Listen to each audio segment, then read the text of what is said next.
Hello, today I'm going to tell you all about statistics module of AYTM.com. In the end of the day, this is what you came from in the first place to us. You need the insights from consumers.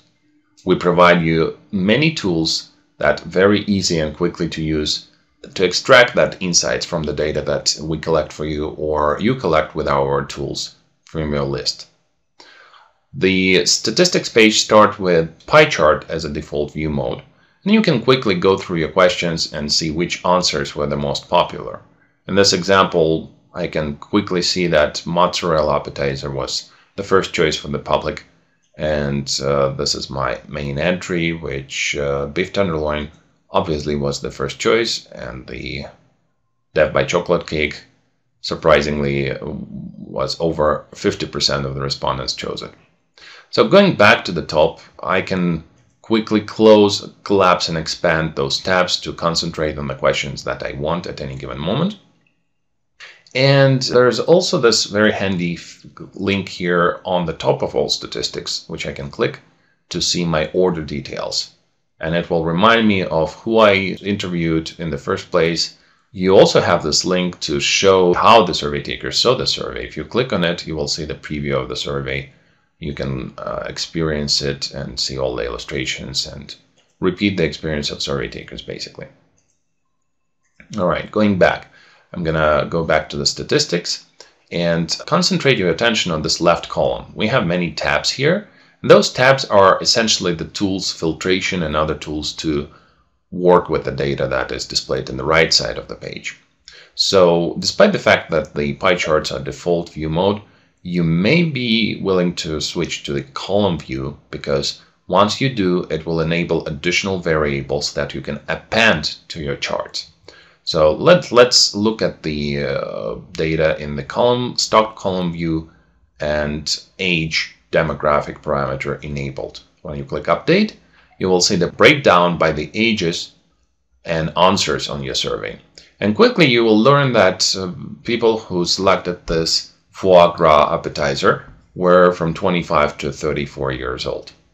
Please note that to be able to analyze that breakdown, you need to have more completes than what I have now. I have only 70 completes in this survey, and we encourage you to make sure that every subset of respondents that you analyze is at least 150 completes to stay within a statistically significant analysis. But here's how it works. You see the charts, you see the breakdown by every answer, by age in that sub-buckets that are familiar to you from the target market page. And you can see the numbers and how the votes distributed based on their age. You can do that for their income, for their education, ethnicity, gender, etc. And every time after you hit update, you will see an updated chart on the right hand side. I'm going to switch to a larger survey, which is called US Mobile Phone and Carrier Survey. It contains 1,000 completes. And this is very handy for me to show you the next view option, which is by location. When I click on it, a new page will load, or it will load on the same page in some browsers. But essentially, I'm going to be looking at the completes on the map of the country. When I zoom in, I will see a lot of dots with numbers on them.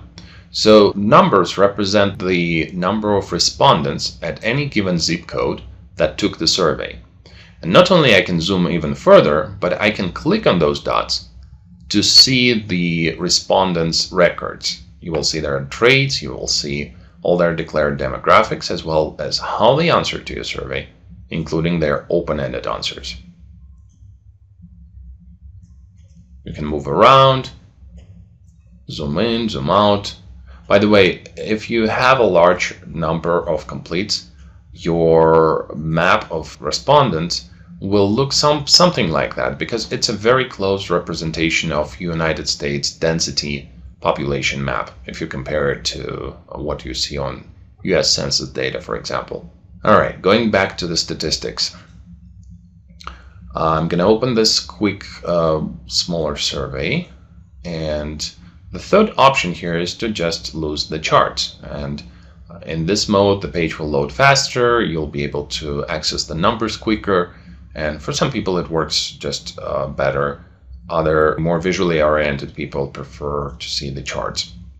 Moving down, we have filter by traits feature here. And this is very fascinating because let's say that you want to compare how guys answered the survey versus girls. What you can do is to open the survey statistics in two tabs, and in one of them filter it by females, and another one filter by males, and then compare the data from those two groups. Remember that those two groups can be completely different. You can mix and match any of our demographics. You can manipulate by their gender, age, income, and retrospectively filter them down to subsets, subgroups that you feel are important in your study and your research. Please note that all that data, all their demographics, whether you're appending it to the charts or using it for filtration, is something that we know about every panelist that we have on the system. So you don't have to include that questions into your questionnaire. You will receive it in the end of the experience for free, appended to every survey taker who took the survey from our panel. Some restrictions may apply. For example, ethnicity will not be available for other countries than the United States, but you will have access to the majority of the interesting demographics that you may expect in any survey. Going down on the list in the left column, the next feature is called filter by answers. And this is very, very handy because it goes beyond your regular filtering by traits. It analyzes how they answer different questions. And it starts with common patterns. You will see this drop down on the shorter questions that are no longer than 5 questions long. So when I open it, I will see the list of common patterns within my survey. And the top one, a representation of 11.4% of people who took the survey. They followed this exact path. On question 1, they answered option number 4, A2 on the second question, and A5 on the question number 3. When I update my statistics, I will see that answer is locked. So I can follow those paths, and I can see that exactly as majority of people answered, mozzarella, beef tenderloin, and chocolate cake were the 3 top choices and consecutive choices. And this is very interesting and helpful for me as a restaurant owner because I can quickly make a decision whether or not 11% is enough for me to decide that I'm going to try and make a happy hour menu out of those choices and sell them as the bestseller in my restaurant.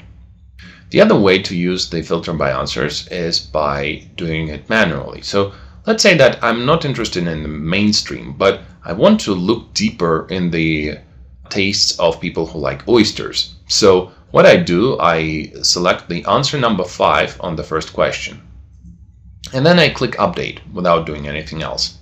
Now I go all the way down to the survey because now I know that 100% of my completes are coming from people who liked oysters. So I go down to the desserts, and interestingly enough, majority of people who liked oysters preferred tiramisu as their dessert. So using this technique, I can identify the subgroups of respondents based on their answers and act accordingly. Maybe I'm going to divide my marketing budget into different campaigns and direct them to people who have different interests and expressed their patterns and specific choices within my study.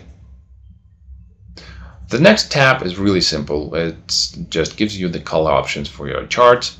Some colors work better for some styles and corporate identities. The others, like this one, are friendlier to the colorblind people, and it's totally up to you which one you want to choose.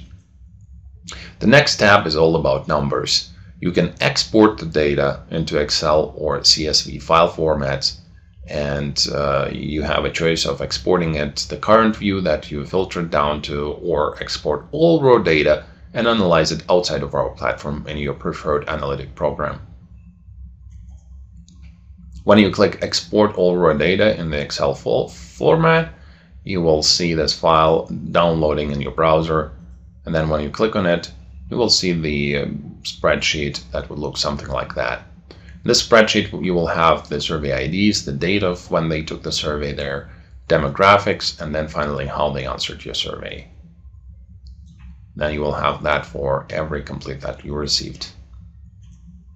All right, going back to the statistics page, we will be adding additional export features, export formats in the near future, such as PDF and maybe some others. Okay, share feature.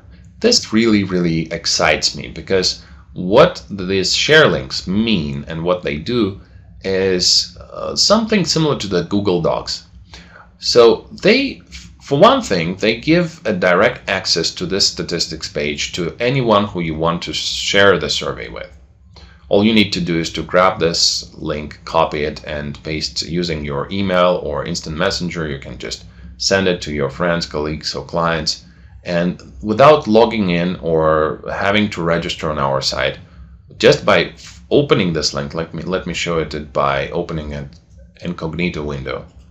If I just place this link and say go to it, it will open this window. I'm not registered, I'm not logged in, I have access to this statistics page. Please note that it remembered the color options and all the filtration that I specified when I created this share link. So that's the second beauty of this function. You can see that I have different share links.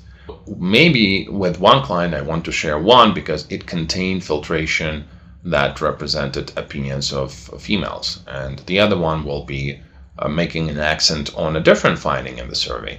So a quick way to explain it is that anything you do on this page, any color options, view modes, filtrations by answers, by traits, etc., everything is remembered in the share link that you create here. To create a fresh one, you just click here. It will be adding the new share link on the top, and then you can invite people by email, grab this link, or directly share the results on your preferred social networks. I have two features left to show you here, which are print report. When you click on it, a new window will open and you will see your report ready to be printed with illustrations, with the same color options and color chart types that you specified on the previous page, with all your tables and numbers. And the only thing that you may want to do is to replace our logo with your company logo if you want to white label it. And white label is a separate feature that is available on our platform. Please contact us if you're interested in it. But if you don't care about that, you can just print it out and bring to your board meeting and be done with it. All right, there is one more item left on this page that I want to show you, and it's the blog widget. When you click on it, a new dialog box will appear, allowing you to select the optimum width of your widget. It goes from 265 pixels to a full 600 pixels. And you select that based on the layout of the site or blog where you want to embed it. If you want to put it in the site column, you just make it as narrow as possible. If you want it to be the main piece in the content, you make it larger. And whatever you select, that will be reflected in the embed code that you can quickly copy from here and embed to your blog the same way you do with Google Maps or YouTube videos. The great thing about it is that blog readers or your site visitors will be able to click through the questions and see different answers on different questions as we fulfill them. You don't have to wait until the survey is fully complete. If you want to share this excitement of gathering the data with your readers, you can embed this blog widget immediately and then see it completing and share it with your readers. The little feature here is, do you want to share the full report with them or not? If you selected this checkbox, you will see Open Full Report button, which will grant them access to the main report here. The last thing I want to mention is that you can download the images for your charts. So if you want to put together a nice PowerPoint presentation or put it in your brochure, you don't have to recreate those chart images. You can just quickly download them in the vector SVG, PNG with transparent background, PDF or JPEG file formats. Please note that you will be downloading only this part without the actual text and numbers below. But usually this is what you need to present the data nicely in your materials.